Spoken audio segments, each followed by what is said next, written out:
Yeah, so it's the first 3 that we did were totally fine. Like me and Ryan down here, Tomas at the shop, me, Nick, and Ryan down here. And they then, were totally fine. So we're audio. on 5. We're on 5, right? That's well, this would be the 5th. That's what I'm saying. We're on 5. But like, did you have any issues listening to the first 3? No, just Ian's. Yeah. Yeah. So there you go. Yeah. Well, it's not. That was just not the ideal spot. It was at night, and the only place we could do it is my house. And I had just gotten a new couch, so it kind of just worked out perfectly for that. Well, no, but can you adjust the sensitivity on the mics or no? Yeah. Well, that's what I did. I adjusted them. I had put them back to what we shot with like crows and all those. So that's what I'm saying. Yeah. Oh, so when you did it with Ian, you turned it down because it was inside. Oh, I understand. So I thought it was going to be a little bit easier to record, but I guess I probably should have turned it up a little bit, but I didn't really. I thought it was fine because I had headphones when I was testing it. So yeah, it is a little quiet. I listened to it. Okay. Well, it definitely. You can just turn it up and blast it then. Yeah, there you go. right. Like it's not that deep, I guess. Like you could just turn it up a little bit more, but it is what it is. Bro, you gotta fill me in on the Smalls thing. So like, what's the deal with that? You're gonna switch over? Yeah. So I'm gonna leave and then Finney's probably like by the end of the month. Put my 2 weeks in here in a few weeks. But yeah, no, they hired me as a bartender, and it's full bar, so cocktails, and beer, and so they're only doing burgers and fries and onion rings, so that's their deal. But yeah, no, I'm stoked. I mean, I'm excited to like get out of Finney's because it's just I've been there for a year and it's kind of exhausting now, and hate dealing with that crowd that comes in, and I'm just excited to start over with it's a new location. They're taking over Dizz's. Dizz's, right? yeah, Dizz's. Yeah, they're taking over Dizz's, so that's gonna be a pretty poppin' spot, I think, for Smalls for the young crowd. So yeah, so what is his focus? Like he wants it to mainly be a bar? Like it's gonna be a spot that people go at night, or what's the deal? Yeah, so like he started his San Clemente location. And this is the snowboarder, right? Yeah, What's his name? Smalls. Jordan Smalls. Okay, cool. Oh, so the burger guy. Yes. Okay, dude. Okay, gotcha. So Jordan's, initially was doing, like pop-up food stuff at like breweries and like events and whatnot, and then, did well enough to open his first location in San Clemente. And then that spot is just beer, and then their food, the burgers, fries, onion rings. But they do a bunch of events at that location, and I think obviously they've been successful enough to open up a second location. So yeah, I think what he wants for Laguna is obviously the open full bar, and I think he wants to do more like live music events there, because on their patio it's really open. The patio looked pretty sick. The patio is super like that sick. looked like a vibe to go a vibe, dude. have a beer there. Yeah. Where is it in Laguna? It's right at Victoria. Yeah. Oh, so that's a good little spot then. Yeah, it's. Okay. I mean, you've definitely seen that restaurant. It's called Dizz's as is. Is it like the one right before that Nyes Street or whatever? Yeah. Oh, okay, then I know exactly what you're talking hole about. In the wall. Yeah. Got it. Yeah, I know where you're talking. Damn, that's a good spot. It's a sick spot, dude. Yeah, and they're renovating the whole interior, so it's gonna be sick.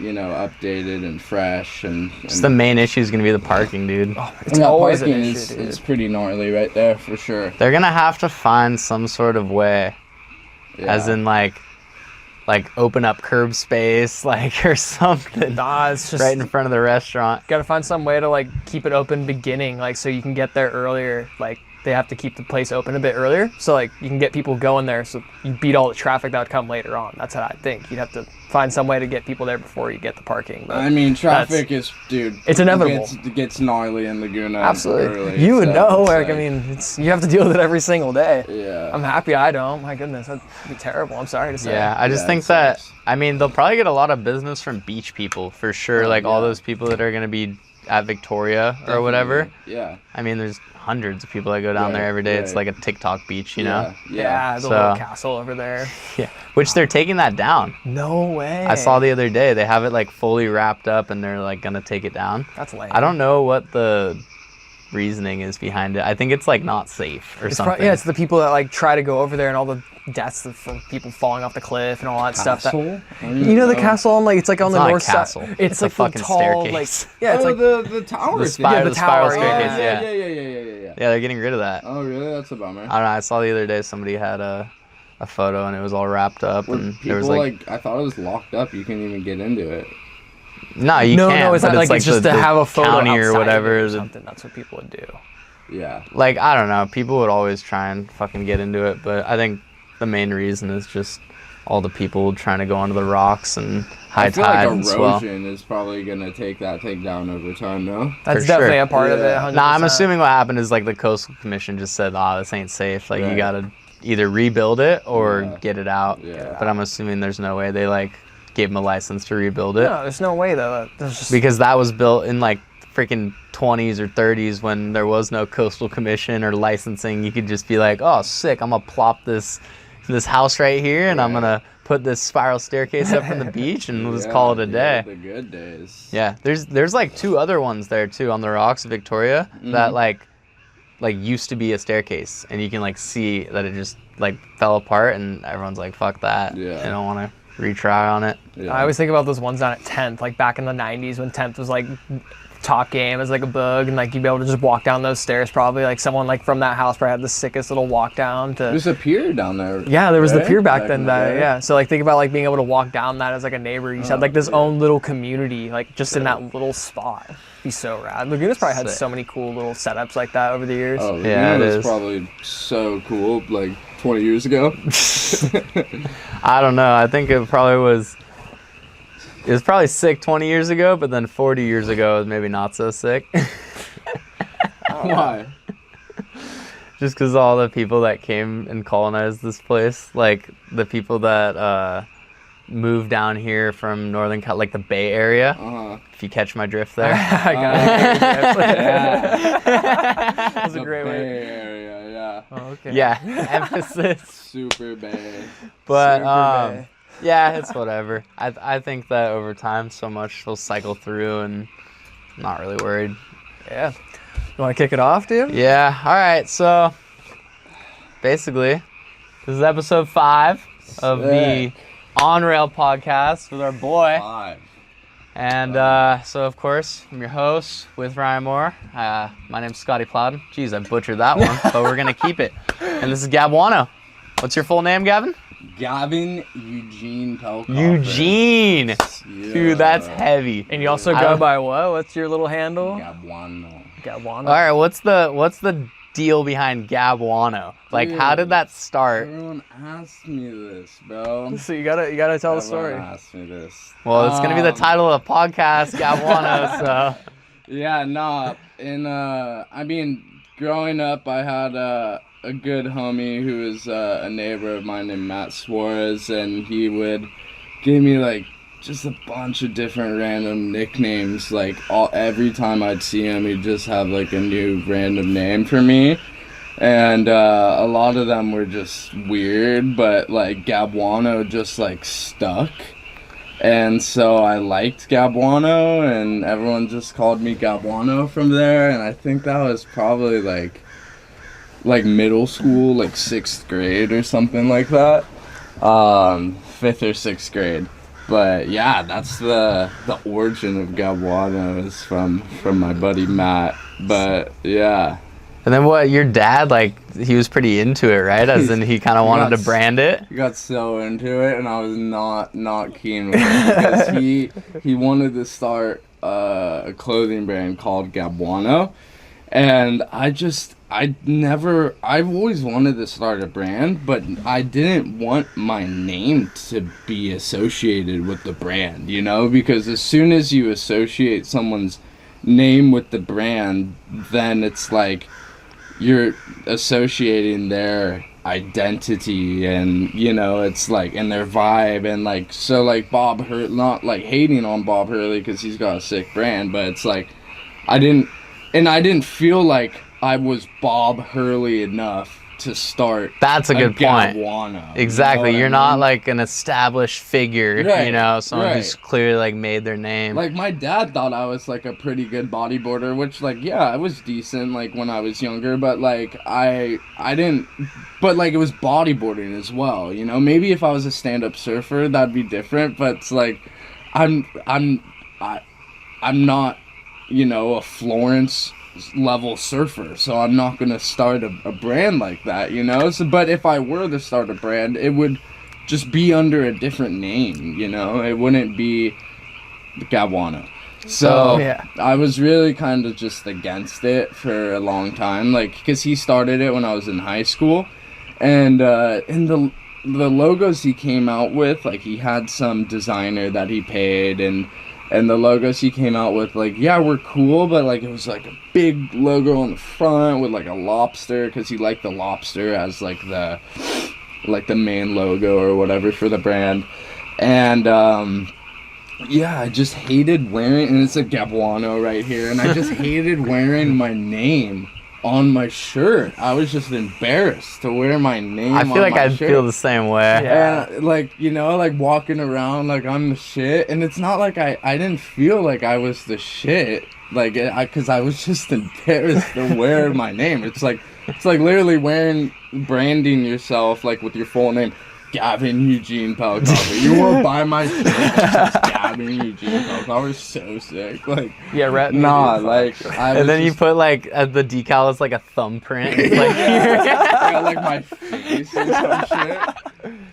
It's like, it says do not replicate. yeah, Yeah, no. not for resale. Right. Just super goofy. But yeah, I'll step off from that, how you were saying back, like, you were into bodyboarding at that time, and I'll say, like, how you're like saying, all right, dude, you're really good when you were like starting off, dude. Like that, Thanks, I would say, like, when I was first getting into bodyboarding, going to T Street back in the day, like, it was seeing you and like Jason and all those guys like doing reverse and stuff. I'm like, dang, like, this is sick. Like, I want to do this. Yeah. And yeah, I remember that's actually what kind of got me into the filming too, because like there was a point that you weren't like getting filmed. Like, well, like, you're ripping. Why don't you get a couple clips? Yeah. But I'll go back to that. Like, was like that first time of like you booging where you wanted to get footage and just have a good time? Shit off, bro. You're on the fucking air. Probably, like, I mean, when did I first want to start getting footage? Or like, when were you like? No, I mean, I actually have an idea. Like, I started, like, probably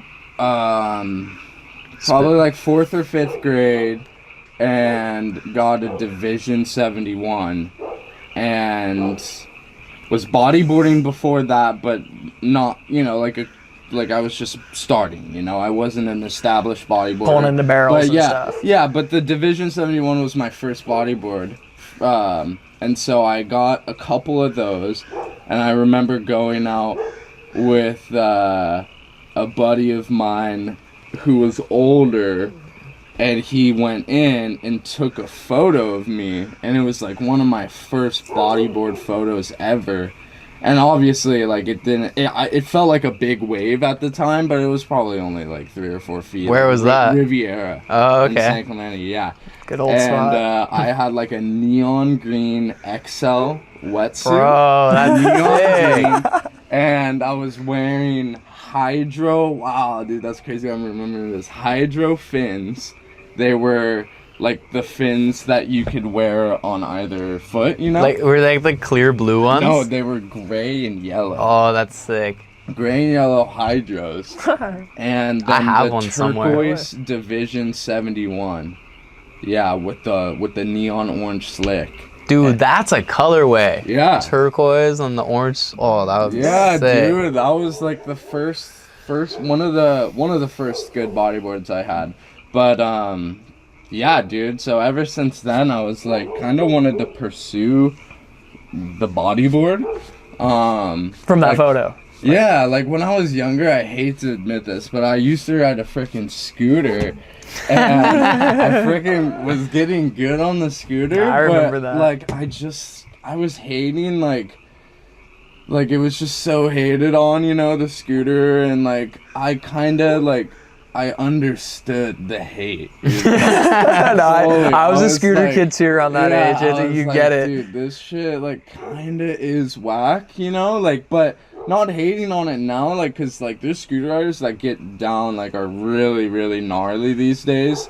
Yeah, Dom's still ripping nowadays. Yeah, dude, Dom rips, and, like, that's the kind of scooter that I kind of, like, enjoy watching is like street scootering with style, like hitting rails and not like stuff. transition stuff. Not big backflips and that. Like I don't care about that. I care more about like the steezy riding, like street riding. But I don't really scooter anymore. Actually, never anymore. I just bodyboard really. But there you go. Yeah, no, I mean, I just I stopped. Like, I lost interest in scootering and wanted to just pursue the bodyboarding. And was there any profile clips of the scootering that we can maybe like throw up here for a sec? We can maybe dig around one day. I don't know. You got a tail whip in there or what? Dude, no, he's got like backflips. Did you do like backflips out the bowl? He got gnarly. Yeah, but I'll try to find something. Okay, yeah. But anyway, so yeah, back to the boogin. Like, so where was it? Like, I'd say like when I first met you, it was like going around like T Street. So, maybe like we ran into each other at Ribby or something like that back in the day. But I would say like T Street is kind of like where we really like. Where we like established our friendship for sure. And then like you guys kind of like you like Jason, Anthony, and like all the boys like had like a little crew. Like it was like the T crew. We and had like the T crew, dude. It was pretty sick. Like Tom Prince, he's dope. Shout out Tom Prince. He's like super OG T Street local. Like he's known around the world, dude. He's a big guy. Yeah, he's a pretty well known. I've seen him in magazines and stuff. Yeah. Yeah, I mean he rides for Madrid, and when I was younger, that was my first like official sponsor, was Madrid Bodyboards, and so they were shaped out of Custom X with PMA. Peter and I, yeah. And it's some sick boards with like the nose piece and stuff. Those boards were sick. Yeah, those boards were super sick. But yeah, so the Madrid thing, Tom kind of recognized our whole little crew going to T Street. And so he established the T Crew thing. And so we got a stamp made, and then E-Bodyboarding has that stamp still. Way. I think it says like T Crew SC or something like that. It was so and, cool, like, but like the homies were able to get that stamp. It was pretty sick. But I remember like when you would start taking that to Creek, it was like, it started like not being a great thing to bring to Creek. Right? Well, in the beginning, right? There was definitely, some tension with the SC and the Dana kids. But it was like so nonverbal. It was just like out in the water, like kind of feels. Like you just like kind of feel it. Yeah, it was just, weird vibes. It was never really anything major, but yeah. No, it was still sick though. Like, but I was going to go back to that is like around that time, dude. I remember your buddy Josh Green made like a sick video, but I remember you didn't like the song to it. Do you remember what that was? Yeah. No, not exactly, but it was cars. I can definitely imagine that scenario happening. Yeah. I was just gonna see if you're. I didn't like. Yeah. I was just. I wonder if you remember this clip specifically. You had this like one left. It was at like Cropley's, but like we were all just like losing our minds, dude, on the beaches when you had that black and green Madrid. I still remember to this day you had like the sickest combos, like 2 spins, like a big flip, and then like a reverse out. I remember when T Street used to break like that. Like it used to break really sick, like way out the back, long lefts. So I mean, it would break differently. It's so hard to describe because it would break differently in so many unique ways and still be good. But yeah, sometimes it would break really, really far out and would have a really, really long right into Beach House or a really, really long left into Cropley's. And then sometimes it would just be really wedgy and peaky at Cropley's. Dude, those are the best. And it would be just a wedgy right from Cropley's into like Main Beach, T Street, and so good. And then other days it would be barreling so hard lefts down at Beach House, and that would be the best spot at T Street. Like, it had 3 different spots on different days, and it would just be so sick. But over the years, just as kind of like diminished as a wave. It's not quite as good as it used to be. Do you think that that's all just perspective? As in, like, now you're older, now you're a lot better, now you see waves differently? Because that is, in my opinion, the most talked about thing. Right. This spot doesn't break like it used to. That's what everyone always says. Yeah. And I think, like, over a few years, I've figured it out that for myself, at least, my perspective, I just saw the waves differently when I was younger. Yeah. And I don't think they've fucking changed. And like I think they get did it a little bit. I They get it. had Like to have there changed is a little bit. You know, there is cyclical changes, right? That happen like throughout the year, right? But I think that when you travel and when you see the potential of how good waves could be, and then also when you have other priorities in life where now we can only make it to the beach a few days a week or something like that because you're working, and then it might be years between when you score that spot like you did when you were a kid, you know? And so that's why I feel like most people always say, oh, it just doesn't break like that anymore, because they're either just not around, you know, enough to see it and be there on it, or it's just a perspective thing. Like you went from being this tall to this tall, and now, you know? or now you're so used to surfing the same wave that of course it's not gonna, you know, seem, you know, the same. You're so used to it, right? As you know, when you first started surfing the wave, it's new and exciting, and you know, maybe it's something like that, you know. Well, and I guess there's also so much else to think about. Like, okay, for T Street, for instance, all those houses have always been there since we were kids, right? Yeah. You know, there may have been a lot or two that was open, or they tore something down, rebuilt it, whatever. So that whole, at least the sand flow from those cliffs that's been blocked. Railroad tracks, you know, all that shit, beach trail. Yeah. So that stayed the same, right? Whereas in Puerto Escondido, it makes sense over the last 10, 15, 25 years, there has been real change in sand flow because they literally just build a fucking street where sand used to flow, you know, whenever it would rain and stuff. And all those big buildings, all that extra weight adding to just all yeah, that, and so it's like everything with going T Street, what would it be like? Oh, did they landscape the hill or something and, you know, terraced it out so that way the actual like natural sediment can't get down? There's just a bunch of mulch and flowers and shit on top of it, or well, there what was happened, there is an you know? artificial reef that's outside out there. There's like that artificial reef, and I think, remember back when we were younger, there was like a theory that there was like this brick wall that was out at T Street. Like there was some type of like little wall thing that was out at the far out. Like I would say like halfway out as far as the pier, there used to be like some type of thing they built out there to like help like the kelp or something. There was something weird about another artificial reef. yeah, something that they like did out there. I remember there was something weird. I mean, dude, back in the day, like when we were younger, there were so many kelp patties out, you know, from T Street, Salt Creek, and I mean, I think those had a huge, like, factor in keeping the wave the same. And the ecosystem, just everything around the water. Right, like sand movement. Because, I mean, dude, the kelp patties, it's a kelp forest, you know? And I think that has a lot of, like, control of, like you're saying, like, the movement of the bottom. And, I mean, I could be wrong, but I think that has a lot to do with the change in the waves over the years, because there's no kelp patties out at T Street nor Salt Creek. So, when it was on shore, those kelp patties used to help with the wind and help it.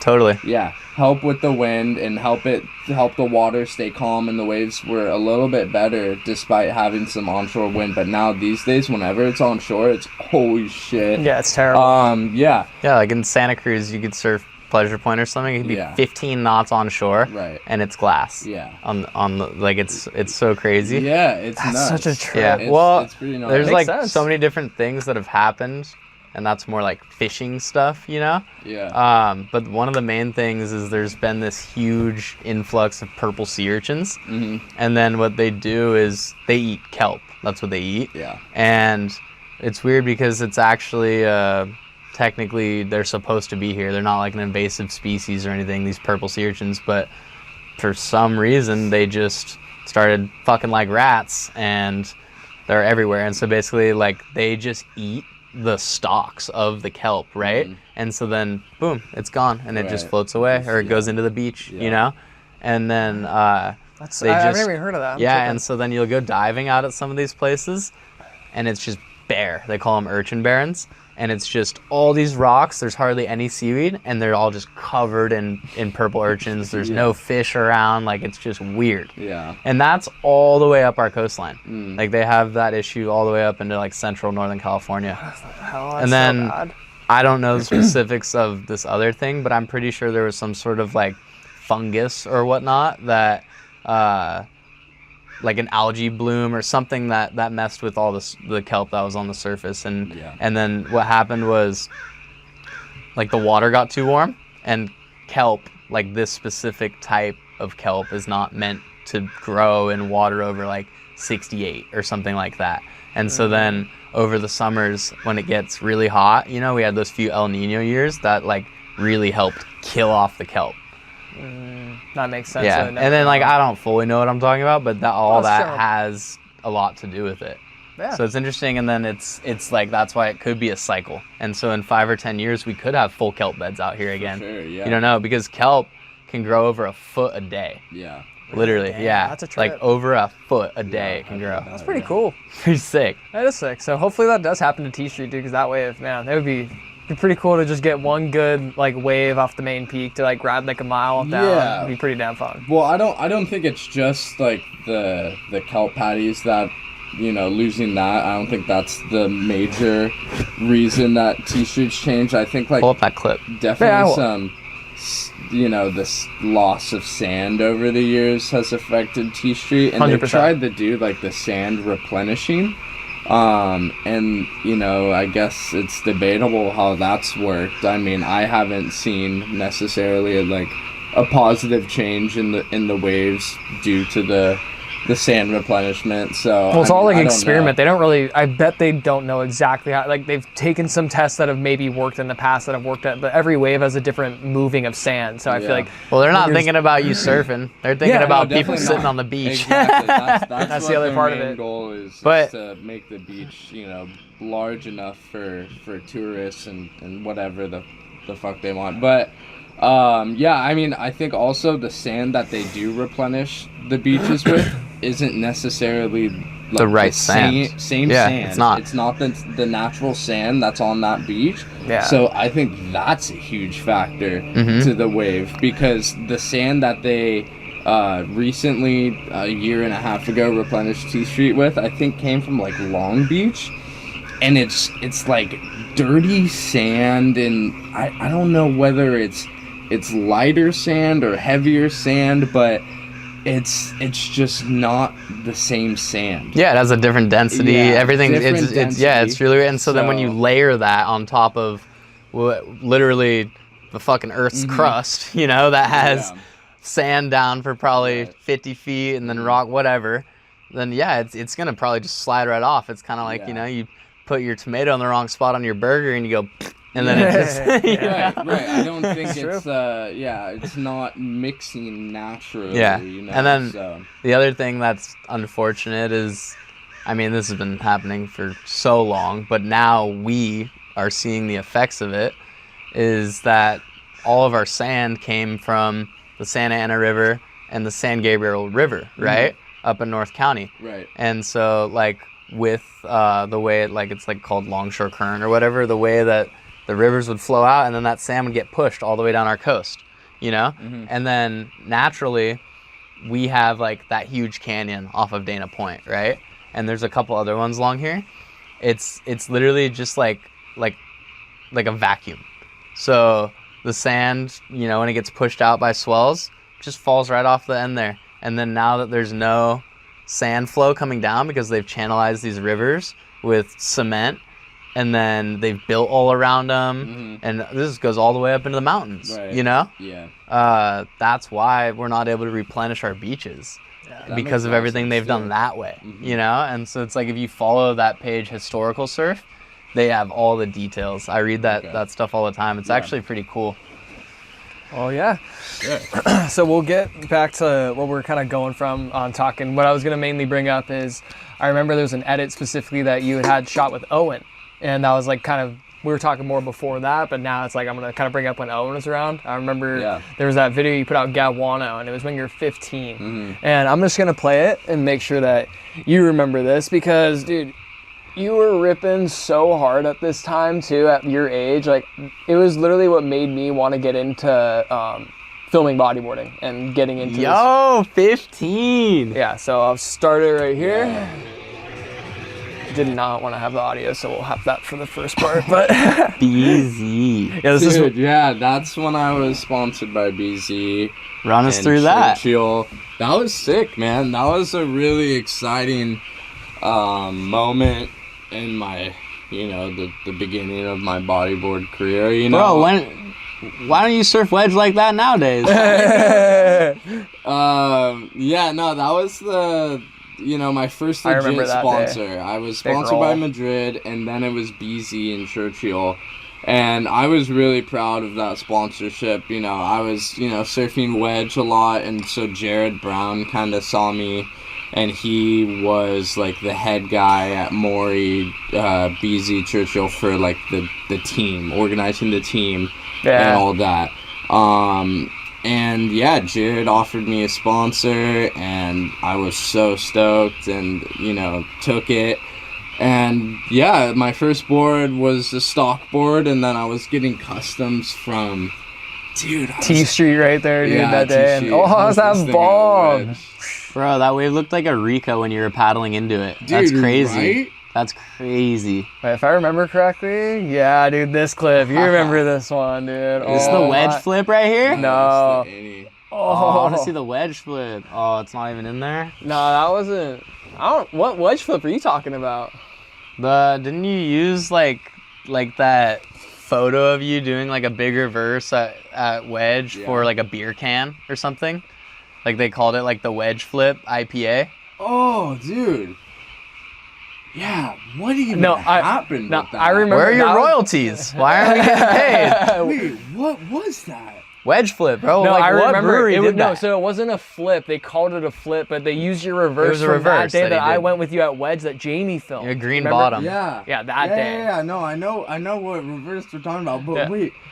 And now I'm starting to remember this beer can idea, but Was it a left coast thing? No, it or- was a station. I don't remember. it was Station Craft? It was Station Craft. It was Station Craft. I don't think it ever happened. Oh dang. It never happened. Yeah, Station but, Craft. Yeah, that was Station Craft. Oh my god. But I just think that's so cool, like from BZ and Churchill. That's just such an iconic sponsor, especially from around here. Like it all started around over here. And For sure. the last time we had Nick on here, he was actually a BZ rider. I don't know if you knew that back in the day. He was- I know. And then like Chris Monroe and all that stuff. So it's pretty cool. It's full circle. Things kind of full circuit. It's kind of a trip. Yeah, it's sick. Yeah. So that was a good time for sure. And then after BZ and Churchill, I think I just went to 662 and Empire and Ally. Yeah. And Yeah, that was when I started kind of filming you a bit. That was like around that transition. yeah, and I felt really bad about leaving BZ and Churchill. Like, I was a Grom, I was 15. Like, I felt really guilty, so I was like having my dad like help me navigate what to say to Jared. And so I sent him like a very professional text, and Jared's still like the homie to this day, and I was like, I hope there's no bad blood, I think I want to, do other things. It's like a breakup. I felt so weird about it. And, but no, everything's all good. So, transition to 662 Empire and Ally. How did that start out? Like, how did the conversation go with that? Like, were you talking to Alex? Or? Yeah, no, so, I mean, they obviously saw me riding, but my sister went to high school with Tamara. Oh, so okay. I kind of, like, had the end there. That's sick. Yeah, I kind of remember that now. Yeah, that was pretty cool. But yeah, no, I was only with them for a couple years. I willingly left the team just because I felt like I wasn't really a part of the team. I felt like everyone else on the team like had like their own little clique, and like it kind of bummed me out like that. I didn't feel a part of it, and You didn't feel like included on other things? No, really. Yeah. I didn't feel like included, and I don't know what it was, but it just bummed me out. And yeah, I mean, that's like, I kind of like regretted it after, but like, you know, it's all said and done now. Like, it's all good. Like, no bad blood there. But yeah, I just felt like there was like, I wasn't really a part of it, even though I was. So I was like, this is just kind of. Why do you think they weren't including you? Like, what do you think there was some sort of animosity there towards you? Because you were ripping at that time too. Like, you were like there. I was gonna play a clip after at some point of like what I shot with you, and like you were like, in my opinion, that's some of the best clip sides ever came out of California. Like, in my opinion, it really was. Thanks, bro. Yeah, I mean, I don't know. I mean, I feel like maybe there was like a little bit of like, there was still, I was still kind of young, and I was still going to. I'm from San Clemente, not born in San Clemente, but I'm from San Clemente, and yeah, no, I felt like there was still kind of like that San Clemente Dana tension, you know, and so it was kind of weird, like, and yeah, I just was there anyone else from San Clemente or that whole crew that they had brought on as well? No one from San Clemente. It was just me, like, and the rest of the crew, like, at the time it was like Walker, Carvalho, definitely Tristan. Was Nakai on team? I don't know. Nakai Shetley, like, was he on team? Yeah, I think Nakai Shetley was on the team, maybe. I don't remember, but yeah, something like that. I think he was before me. No, yeah, he was before us a bit, but even before me, yeah, I think. Dude, that's a name drop right there. Yeah, I like the name drops in this. Sick ARSs, actually, steezy ones. But anyways, yeah, no, it was just, yeah, I wanted to move on, and I thought I could get something, you know, I just thought I could find something like that suited me better, essentially, you know? Yeah. And so, like, wanted to like go on trips and stuff like that, like just be more inclusive. Yeah. And, but yeah, no, everything's all good, you know, they have a sick crew, and, you know, their whole, you know, 662 is a super legit brand, you know, so all respect to them. No, all the brands around here have always got, like, they got to do what they got to do. Bodyboarding is tight, man. Like, bodyboarding, 662, all of it, alt surf. It's all good brands, all great brands. Yeah, I mean, those are really the only two distributors in the shop. Yeah. But yeah, like, I don't think there's any room for any other brands in the really. I mean, it's too small, you know, it's like, unfortunately, it's too small. Like, you see how many surf shops there are, right? Here in California. Everywhere. Like, every shopping center, there's at least one little pop-up thing. But there's only 3 bodyboard shops in California, like, designated bodyboard shops. E-bodyboarding, 662, alternative surf. Yeah. You know, so, yeah, it's a small, tight-knit community. I think it would be so sick if Dave brought it back to Dana Point. It would be sick, you know, but I still think it's a tough sale, you know, because even today, I mean, 662 had to leave Dana Point. Yeah. So, I mean, and I don't think they wanted to do that. No, they probably, was that OC Surf and Sport? That was such a good walk-in spot. Like the go-to. That's where I bought my first board. That's where I got my first board. We bought the same board too. Yeah. Funny story, we had the same board, like the black and green NMD Winchester. You remember when I had that board? I have both colorways because one of them got stolen. Dude, you know, like, we used to mess. Gavin probably stole my board off the beach, now that I think about it.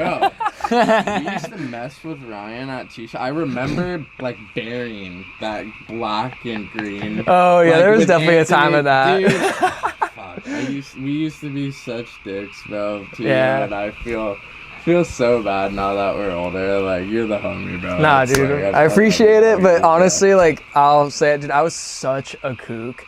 Like, I was just, like, so into bodyboarding. I wanted to be so a part of it. And, like, I didn't really give a shit because you knew me before. I was a golfer. Like, I didn't really, like... Yeah. I was all golf when I was younger. And golfers are nerds, so it makes sense why you'd be a full nerd into bodyboarding. Yeah, dude. It was just, like, I don't know. I was, like, really into it. And I remember, like, just, like, seeing the style and the life around it. And, yeah, I mean, I always knew, like, with surfing and skating, there's, like, the punks and all that shit. Like, you gotta take some shit to be able to give some shit. That's kind of what I learned about it.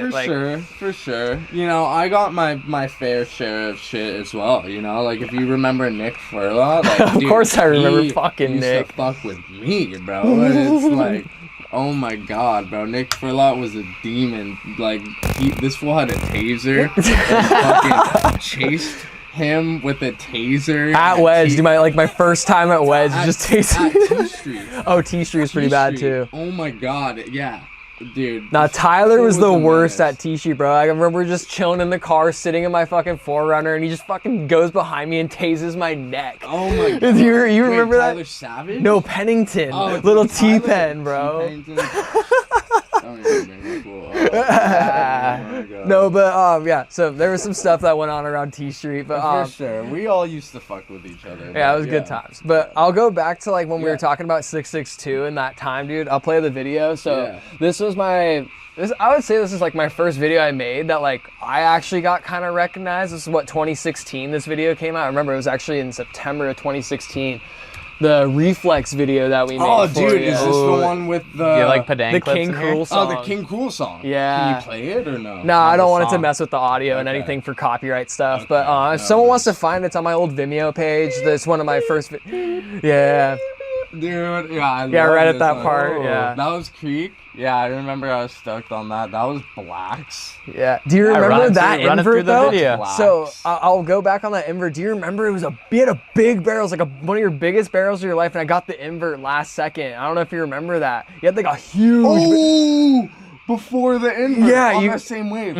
I do freaking remember that. That's crazy, Oh bro. my I'm stoked God, you do. Dude, that's crazy. Yeah, Yeah, like but- I can't like perfectly remember the barrel image, but yes, I do remember getting a good barrel coming out and I was so stoked on it, and I came in specifically. Yeah, I still have the audio. I think on my Yeah. old thing of like you like did you get that? Like it was I pretty got it, funny. Oh my gosh. Yeah, that was like our first session at That Blacks. was Blacks. Yeah, I remember that. And then here's your. that's Padang.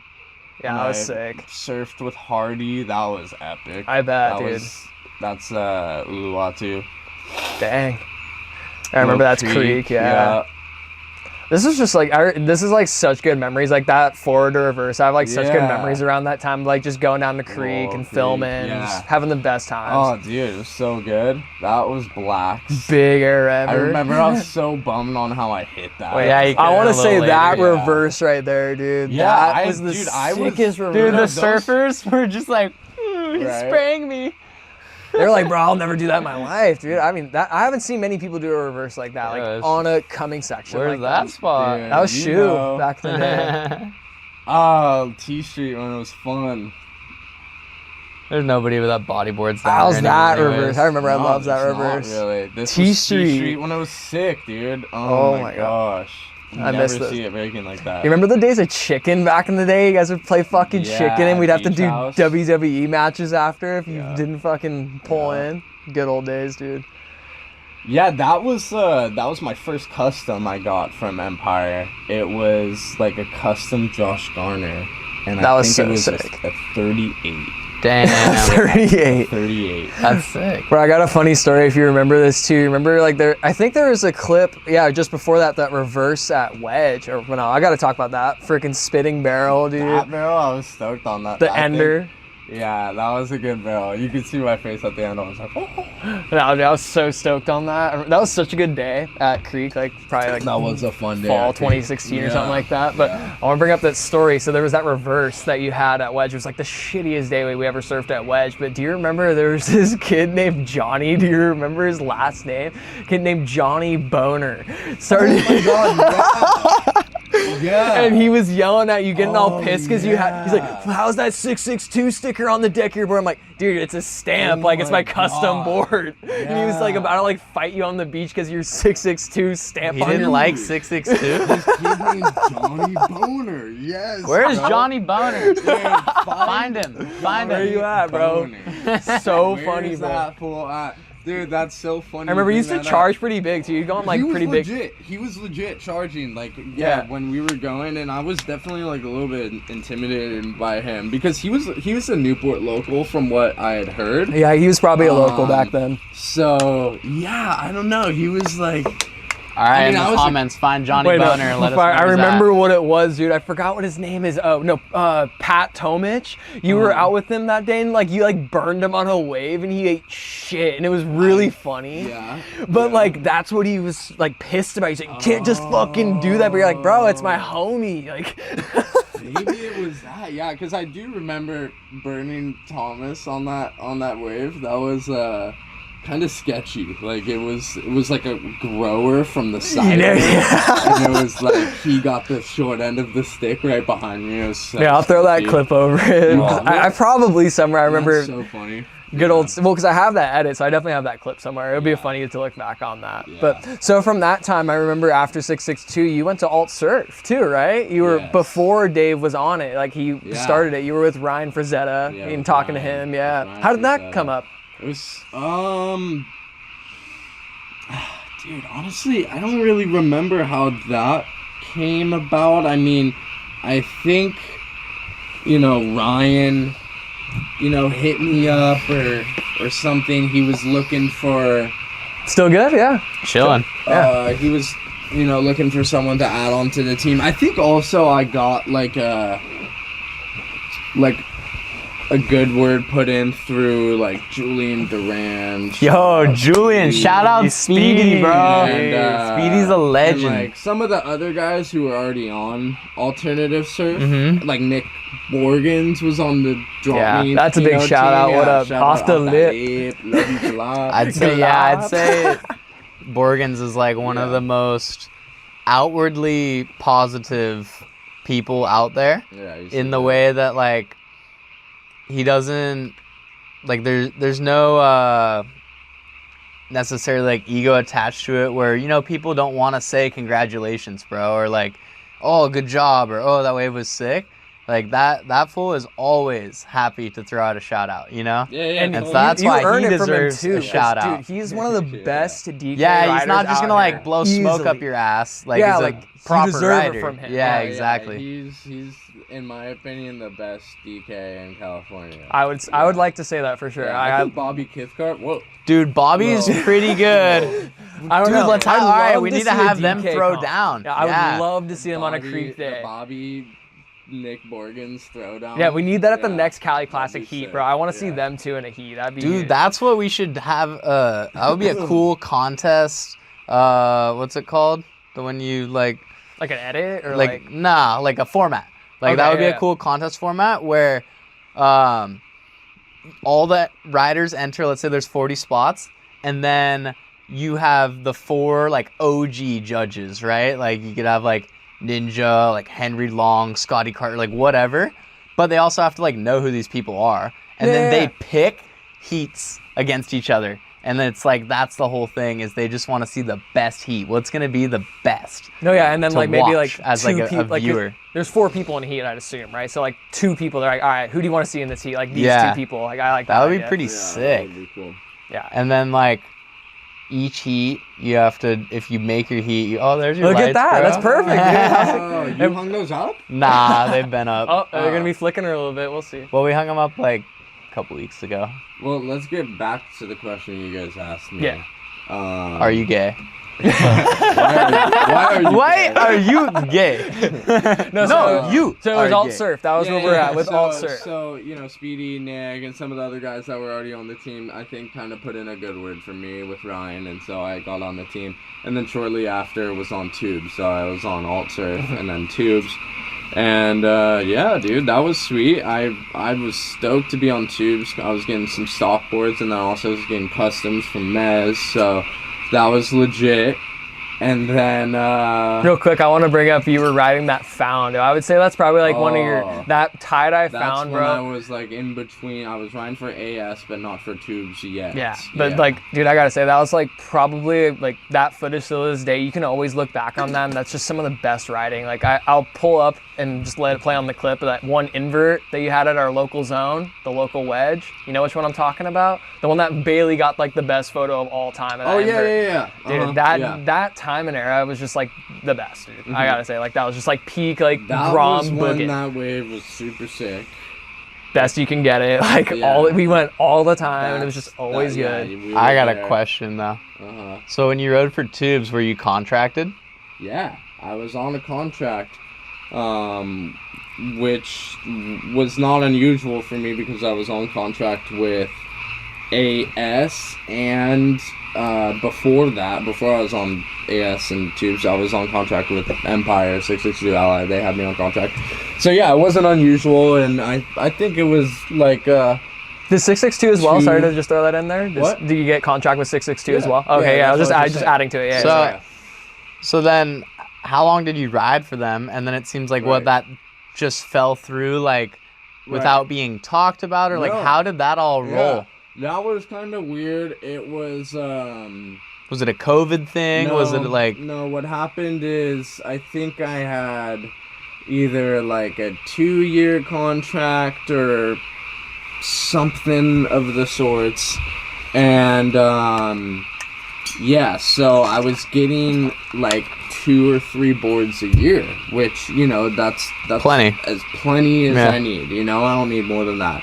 And I was super stoked on that. And then he started making me pay for boards. Yep, this sounds familiar. And I was like, okay, yeah, sure. Like, so I was only getting like 1 board a year because I didn't want to pay for a board, so I was only getting 1 board a year. And then he said if I bought this 1 board, he would promise me a free custom. And I bought that, and this was all over email, dude. And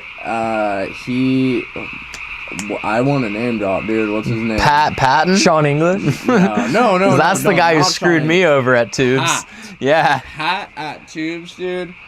Honestly, bro, it was lame.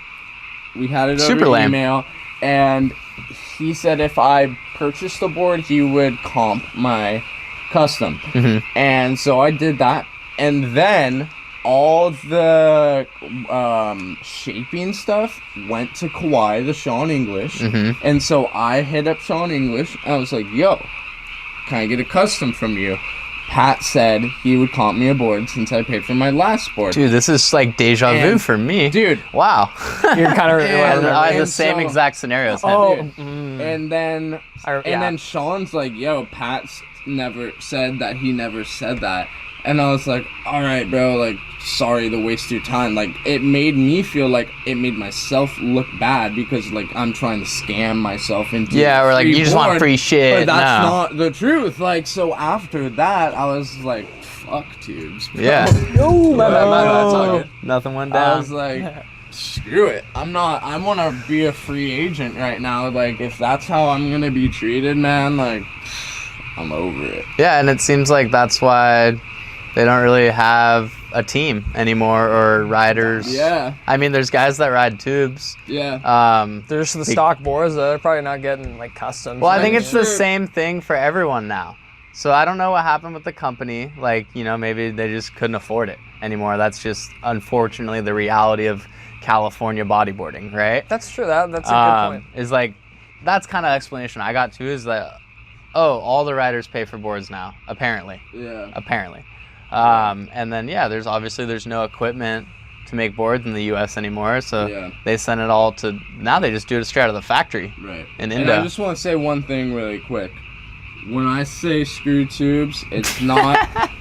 It's all respect. I have all respect for Buzz. You know. Oh, yeah, Buzz legend. is a legend, and he was like one of the first to establish bodyboarding, shaping, and all that. So all respect to Buzz, but I don't like the way that Pat dealt with me. So that's what I mean. Yeah.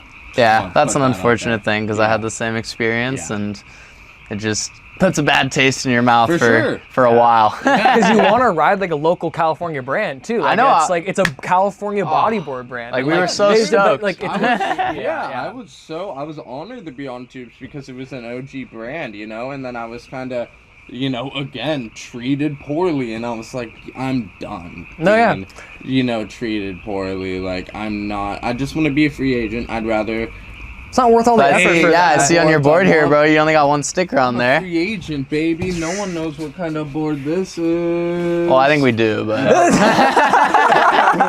Everybody kind of knows. shout out T-Mac. T-Mac. These, in my opinion, Tanner's got these boards down to a T. These are perfect boards. my favorite board I've ever ridden. Yeah, absolutely. I think it's. What do you it's think? one of the What if Science came and offered you a sponsorship? Dude, I'd be honored. You know, I think that's highly unlikely, but you know, yeah. Well, I mean, I'd be honored. I'd absolutely join the team. You know, I mean, my main thing these days is I just want customs. You know, I just want good boards. okay. Yeah. So, what do you want that's custom about a board that you can't get in the stock board? That's a good I want question. my colorways. Okay, so that's mainly it. Is just the colors. I want my colorways, and I want my specific dimensions, which would be definitely something similar to the Tanner. But I honestly want to talk to the shaper personally because I'm a little bit taller than Tanner, and I weigh more than Tanner. So and not by like a significant amount, right? But I want to talk to like the shaper, like email him and be like, hey, like Tanner's this size, this weight, da da da da da. This is what I am. Like, this is the board, his board that I'm currently riding. What do you think, in your opinion? Should we change anything, like from, you know, with my height and weight? No, absolutely. Compared to his, you know, like what would his input be? So like that's kind of something I want to get into and ask with the shaper.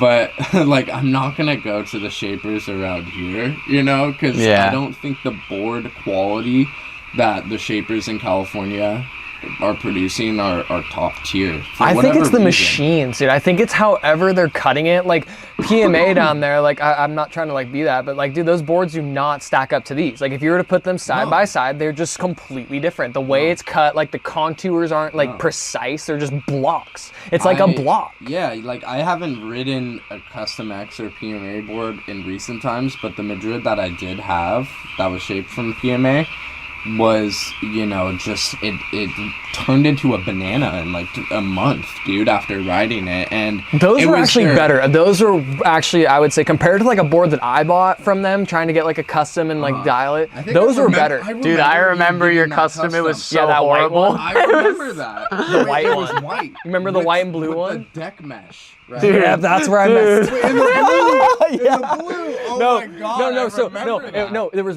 I didn't get mesh on the slick. That's where I got deck on the mesh. You got deck on the mesh. Yeah. Wait, or mesh on the deck. Got deck on the mesh. Deck on the mesh. Got fucking slick on my dick. Yo! I don't think that's gonna go back up. I just leave it. Yeah. It's gonna be such an issue to try. Oh no, wedge it. There we go. We're good. It's chilling. Just wedge it right there. But yeah, so I messed up. So because I saw them getting the Madrids, and I wasn't, like I said, I was a kook. So I'm like, well, I'm gonna get one of those boards that's like from the same guy, and because he had cool stamps. He had like his own PMA customs brands. So I'm like, oh, it's pretty cool, and I liked his designs, and they made good boards. So I'm like, oh, they're not. I can get it. It's like pretty cheap. Yeah. And I just thought I knew from all the research I did, like what a board needed, and it was not perfect. Like I remember I had like nose bulbs on the deck that I actually learned I loved, and now I got one of Tanner's boards and it has the deck bulbs, and I love it. But there's just some things you learn from that. But I like that part of like getting a custom. I'm on the same way as you, where you want to like say each time you get a new board, you're like, oh, I didn't like that from this one. Can I get this a little different? Like that's what Ryan Hardy even did back in the day when he was like on 4Play. He was getting like 20 boards a year, like doing every little increment change, and like I bet that would just get any rider good. Well, I bet Tanner does that. Yeah, when I was getting customs, like I would, you know, sometimes get 2 at a time, and they would be the same exact board, just different colorways. And my dad would always ask me, why is it the same exact board? Like, and at the time I was like, well, that's what I'm like used to. Like, it's kind of different than surfing having a quiver, right? Because like it's a one bodyboard, you know, that fits you, something up to your belly button, like that you enjoy, kind of works for all conditions, right? So it's like, it's not really, there's not much need to have a different range in your quiver, sizes of bodyboards and whatnot. But maybe there is, like, I don't know. I feel like maybe if you're surfing really big waves, that might be more difficult to get into. Maybe you want a slightly bigger board, but I'm thinking at the same time, if a bigger on a really, really big wave, like say big Puerto Escondido, which steep. I personally haven't surfed yet, maybe a bigger board would be a disadvantage because you're more likely to slide, to catch rail or, you know. I feel like you would want a bigger board on bigger waves because Right. it's like, what do surfers do? Well, that's what I'm thinking. It's less control Yeah. though. Like I feel like you wouldn't have as much control as Yeah. like driving your line. Yeah, But things cack, like whatever. the main thing that's the issue is, like he said, oh, I don't know if you would need one, but maybe you would, like a different kind of board or whatever, right? Yeah. Well, the main issue is that we work full time. Yeah. Yeah. And we don't have $1 million, and we're not contracted to get unlimited boards, Right. or you're not contracted at all. Yeah. And then it's like, there is no way to do that R&D Yeah. unless you're able to surf every day and surf the same kind of wave and all that shit and be able to figure out the difference between your boards. Like, I have not once been like, oh, this is the nose width that I want, or this is the rail thickness that I want, Right. all that BS. Yeah. No, I think like the only sort of like nerdy thing I've ever done is just gotten a board with like a little bit more volume and then cut the sizing just because I was like, oh, I really like this size, but it's a little thin. It was the same exact issue. I was riding Tanner's board for a while, and you gave me. yeah, and then I like, I sold it to you. Yeah.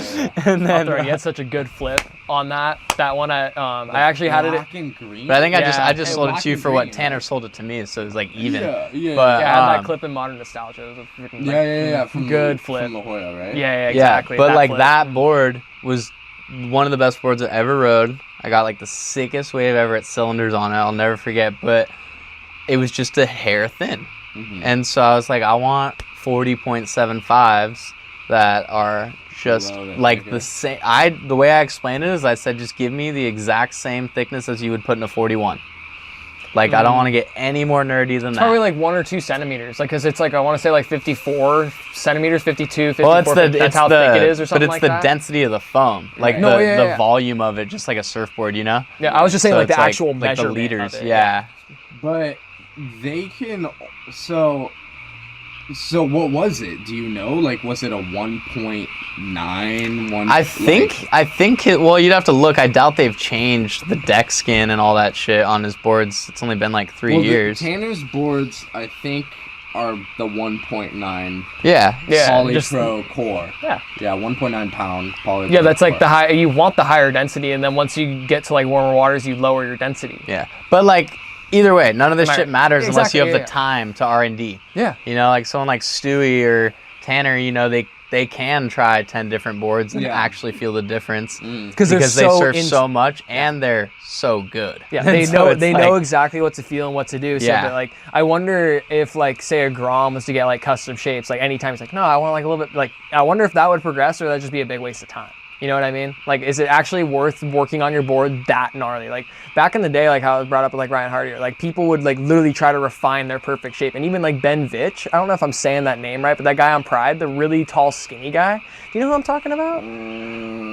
I don't really think it would matter unless No, but you he rip. literally, like, remember there's some movie that he has like literally like 20 boards stacked on a wall because he's super tall and skinny like me, even longer, slender than me. And think about how hard that is to fit a board. Like, that's why I don't bodyboard, 'cause it's too hard for me to like find the right board to tune fit me. Well, yeah, I mean, I think I heard Mitch Rollins rides like a 40 freaking 3 yeah. or something, right? Like, Jeez. I mean, that's a pretty big board. big be board to riding. move around, dude. Yeah, that's a huge board. So, Especially how much he moves in the pocket. Like, that's just like blows my mind. And his boards are stiff. They're super for stiff. Sure, the front boards were. But back to what you were saying, like, you know, the thickness of the board, you mentioned, like, does that really change between a 40 or a 41? It's still the same core. The actual so- thickness, like if you're measuring the rail of the Right. board, Uh-huh. I don't know. Maybe like millimeters or something Well, like did he you said. notice that difference when you had that board? Or were Well, I you noticed wanting the to difference do that? in the way that it floated me. Well, yeah, but I didn't once look at the rail and be like, "Is it thicker?" I Got just it. was like, when I got on the board, you're floating higher, so you know. So you that it noticed has that, though, more- that little Yeah, tiny but like difference I don't did know feel- if the actual measurement of it was thicker or it's just that the foam was foam denser. itself. Yeah, Oh, you know what I mean? higher I see what you density got it. foam. That Yeah. makes Which sense. is going to float more. Yeah. I mean, I don't know. I could sound like an idiot and like all that's obsolete, but it definitely, I felt the difference. Yeah. You know? Well, the higher the density foam, the more volume, right? Yeah. Like, You're floating more because it's more compact, so it So has more more pressure. buoyant. And it's Yeah, free. so like my boards now, I get cut with what? No, I'm just laughing because No, it's he's- no, silly. he- I don't. No, I don't know what I'm so talking this will make sense. I purposefully get no contour I because know. I figured out that I like riding a 40.5 now. I actually went down a size from that because 40.75 is not a real size. That's just what people fucking say that they ride. And it's like, yeah, no, it's not a real thing. Like the difference between a 40.5, a 40.75, and a 41. Oh no. Like there's no fucking difference between a there's a huge 40.75 and a 41. I'll- Nah. Talk to Jeff Hubbard. Talk to Jared Houston. Okay. There's no, Okay. dude. They wouldn't let me order a 40.75 because there's no difference. It's a 41.75. I swear. Wait, I don't know about that. Do you even know the size of your own Yeah, fucking so no, you board? can't. The stock Jesus, is- bro. It's a 45 inch. Nah, but anyways, I purposely get 40.5 with no contour at all because Jared's board naturally comes. The 40.5 has that cutout, right? Yeah, he has that. And X. I realized that it's just a little thin for me. Mm-hmm. And so then because I always go between a 40 and a half and a 41, and I was like, fuck, the 41s float me so good, but it's too much board. Mm-hmm. And so then go to a half an inch smaller because a half an inch is actually noticeable as opposed to a quarter inch. And now my boards have no contour and it's the same floating, as a 41. And so it's like you don't have to do the fucking math. You just order a board with no contours. Yeah, no, it makes sense. But so and I'll actually say really quickly on the contours too that I bet contours actually do take a little bit of that volume out. Like Yeah. it's so minor. It's probably so minor, but No, it's not minor. That's what I'm saying. I just told you. no. in the That's what I'm story. saying. No, I get that. Oh my boards. So I want to bring up this really quickly. So how back from when we're taking the videos and stuff like that. Yeah, see, it's a 41 and a half. It is. But Yeah, I think only they make that like science team board is 40.75, 40. I was looking at that. I 41.75. almost got that. I was looking at it. But I want to go back to the how we've gone from like where you were in bodyboarding and now we've gone on a few trips over in international. Like want to just bring up really quickly like your first trip out of the United States was that Bali trip back in the day, how you were talking about that. And then it was Mexico. Was that your next trip after or did you do anything between that? Oh yeah, I mean definitely. Yeah, Bali was when I was like 16 or 17, so that was 2016 around there. I went with my parents, and so we stayed in Uluwatu for the first 2 weeks, and then, Still going, yeah? Still, but yeah, I'm just perfect. looking at the lighting. Oh, is it? It's good, yeah. Yeah, it's pretty good. Yeah, we stayed in Uluwatu for 2 weeks, and that was super sick. I wanted to do the whole Bali bodyboarding deal with Hardy, but my parents were like, "Oh, we already got a spot," so they figured out a way to just have me do like a day or two session with them. Yeah. They just pick me up from the thing, and we do a private session with Hardy. And what's the guy's name? Wardy. Kyle? Kyle Ward? Or Aiden. No, I think it's Kyle Wardy or Aiden's, Aiden is the owner of Bali Bodyboarding, but when I went, it was Hardy who was surfing with me, and then Wardy, whatever that guy's name Charles or Kyle? I don't know. I don't want to. Yeah, don't want to butcher it. get Yeah, his name I'll wrong. butcher it a couple times. But Wardy, I think, is his Instagram, and he was a charger. He's like pretty good bodyboarder, but he was filming for us. And so yeah, that was sick. I surfed Uluwatu, surfed Padang, not major huge, but like really fun, really like decent, like high performance, for how small it was, Yeah. And then what was your next trip after that? Was it Mexico when we all went down? Was that your next international? Dude, I went to international, yeah. Yeah, what was your trips after that? Because I know that was your first Hawaii big. a bunch of times. Oh, that's after. right. You went to the pipe comp back in the day. I forgot. That's out of my mind. Holy crap. 2017, 17? Mike Stewart. Yeah, I want to track down some of those because I remember you showed me one a while ago. Yeah, we could find them. Yeah, I'll put them up here and we'll figure it out. Yeah, dude, it was cool, man. But I was kind of bummed, like how it was formatted. Like there was not enough young Grom. Sorry, I keep drinking your water. No, you're. Is this yours? No, I think you were just drinking water. Mine. No, that's fine, dude. You can drink his water. No, dude, yeah. I was a little bit bummed with how it was set up because there wasn't a lot of Groms doing the Grom division, you know? It was just me, Kavika Kabai. Is that the guy that won it? Yeah. No. Oh, okay. Yeah, but me, Kavika, oh my gosh, what's this guy's name? Oh, he was super cool. I'm totally forgetting what his name is, but definitely not Johnny Crea. No. But yeah, and then there was like 3 other local kids, and so that was it. It was 1 heat, 1 final, and it was on like a smaller day at Pipe, but one really good wave did come through. And Kavika got it, and it was, you can find this one, pull it up. It was sick, dude. I saw it from... Is that the air reverse? Dude, gets fully pitted at back door, and sick barrel, comes out, boosh, big air reverse. I remember exactly. It was so... It was steezy, It was so sick, and I was so impressed. I was like, wow, like, that's the level we're on right now. Like, because at the time, like, I was not very good at air reverses, you know? Like, I was still trying to learn them, especially on rights, like, because reverses on rights I always kind of struggled with. We don't have the sections around here. Right? Yeah. So, yeah, dude, he ended up getting second. So before, I got a couple waves. They were smaller though. I should have been a little bit more patient. But I did get, I think a couple of my waves were underscored, and I felt like it was because I was not local.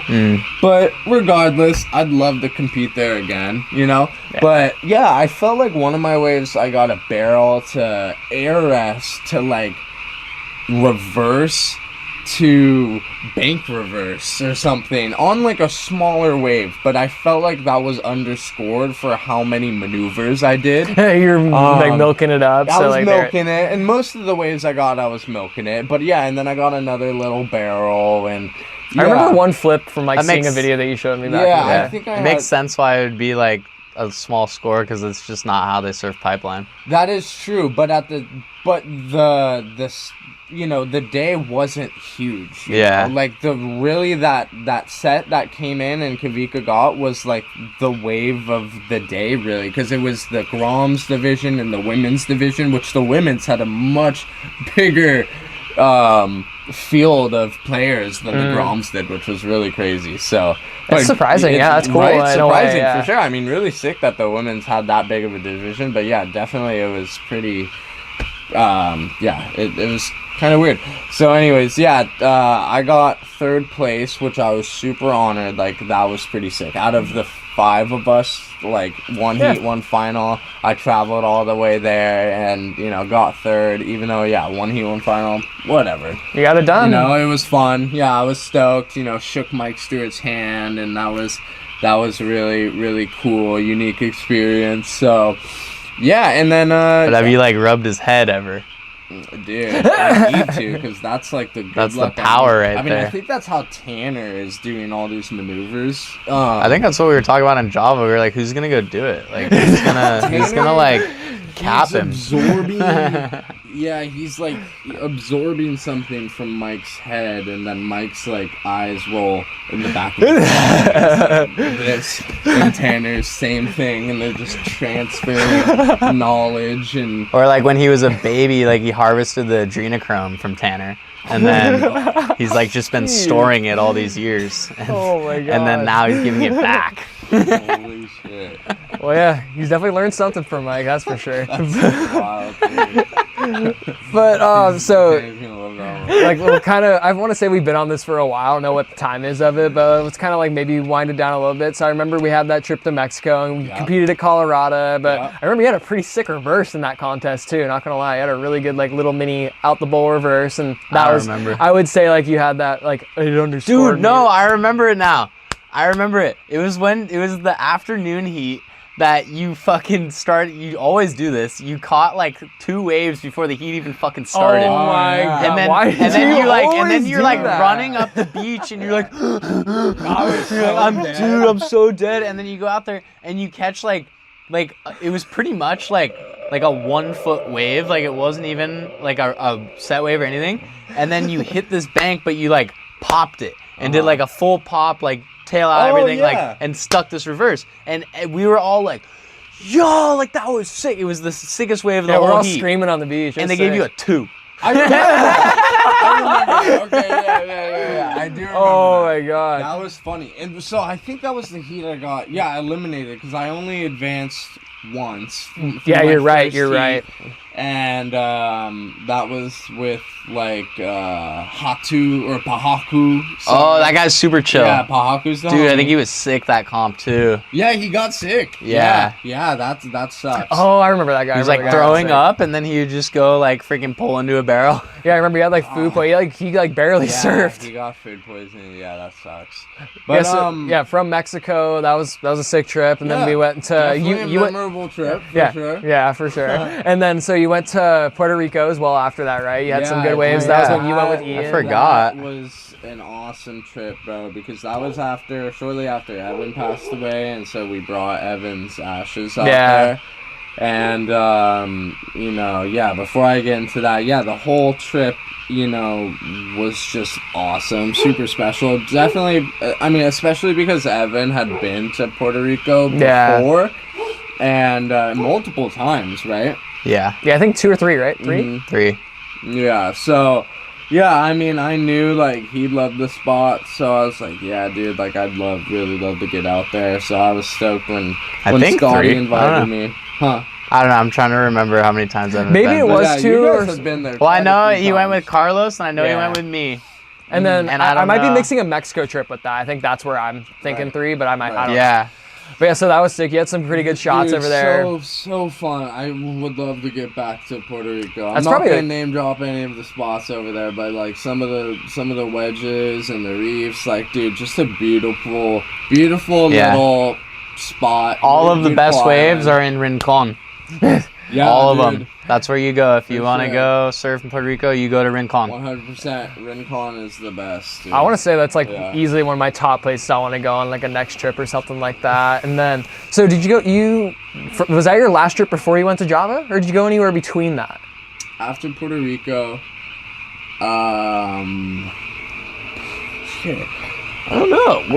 Have I gone anywhere? I'm just thinking. Honestly, no. I don't think. No, I think the only trips I did after Puerto Rico was just like stuff with my girlfriend, with Vanessa, to like Catalina Island and. Yeah. Okay. Literally, I think that's it until we went to Java. Yeah. And that was like, Java was definitely a life-changing trip. Like, I would agree, dude.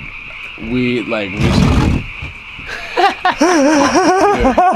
something's out to get me, dude, I swear. That's so funny. Java was a life-changing trip, bro. Like scoring waves with like all the boys, like you, Ian, like Jerry and Sterling, and all the boys that we met out there. It was just like it's so special, and like it just made me want to like charge harder, like because some of those waves, like.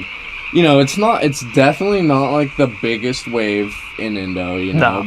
But it is a solid wave. It's got juice, it's pretty heavy. It's got some shallowness. You could definitely get slammed on the reef. And it's really high performance, It's really, in my opinion, like easy to read that wave. Like at first, obviously, when you first surf there, it's not as is like every other wave for the first time you surf it. But I feel like it's a really easy wave to read because you can see like how it's gonna set up down the line, and you can kind of gauge how you wanna. You can draw your line. You want to do. Take your line. Pick what you want to do. Do you want to like speed down the line maybe, or do you want to highline it, wait for that section, or do you want to just go for it? Like it's like a lot of variety. It's so much variety, and it's just so high performance and really just you can really get good out there, you know. Yeah, I think if you spend a couple months, Yeah. fuck. But then it's, you know, you're just surfing that wave. Yeah. So. Yeah, I bet, And dude, it's like I it's bet mechanical. there's- It is a very mechanical It wave. is, There's 100%. got to be another wave over there that we didn't surf. Oh, there There are some. there I are. talked to someone recently.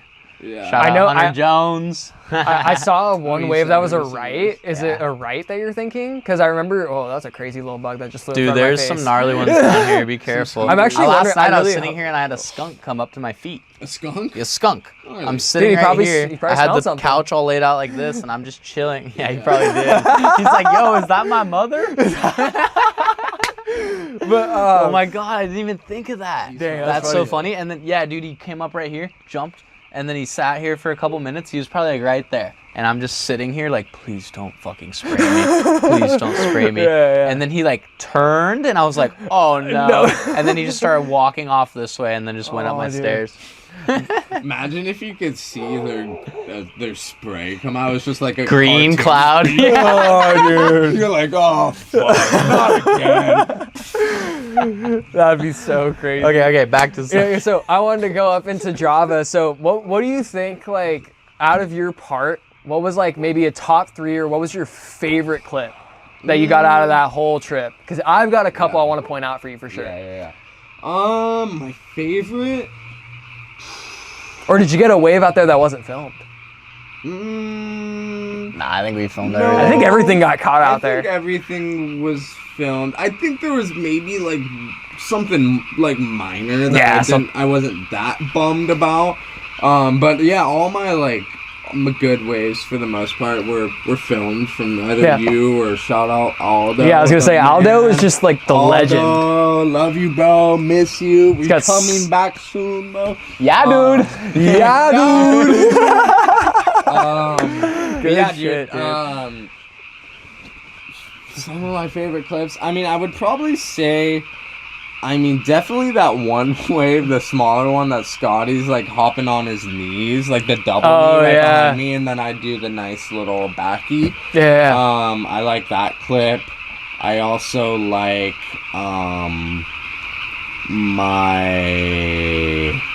which one is it?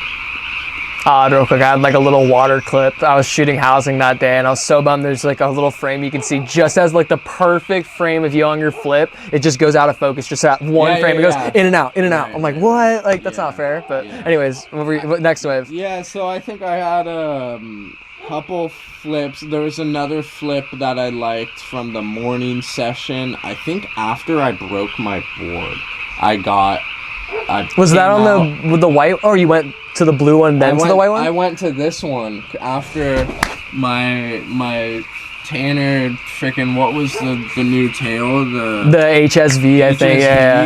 HIV. That's thing. Yeah. I broke That, I it just got that for it. Yeah. on like a backy ARS thing. Didn't we find out that it was the wave though? Like Well, yeah, afterwards? it was like I think it was the wave or something. or like a but combo? It was definitely a combo. I landed pretty heavy, and then the board, like from the water movement, I think it was the combination of everything. But yeah, definitely the wave messed it up too. But yeah, anyways, had a sick backy after I broke my board. So this one, This you was rode the this one one- before, and then you had that flip the same day? I broke the HIV board, and then I came in and grabbed this thing. Oh, and then you did that flip And you're did talking the about. flip. Got it. Yes, Okay, yeah. sick. So That then was like this crease right right. here. That was the flip. Dude, yeah. you Yeah, bro.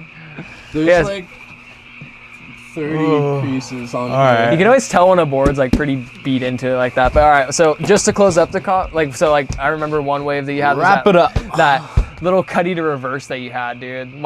I just had it on like Yeah. I like that one was, yeah. and I know a few people were like, "Damn, that's one of the best reverses I've seen." Like I would say, you, Ian, and like Tanner or whatever have like the best reverses out of this area. But like, Doggy. Bro, what about Tyler Pennington? okay, well, bro, honestly, like that kid did.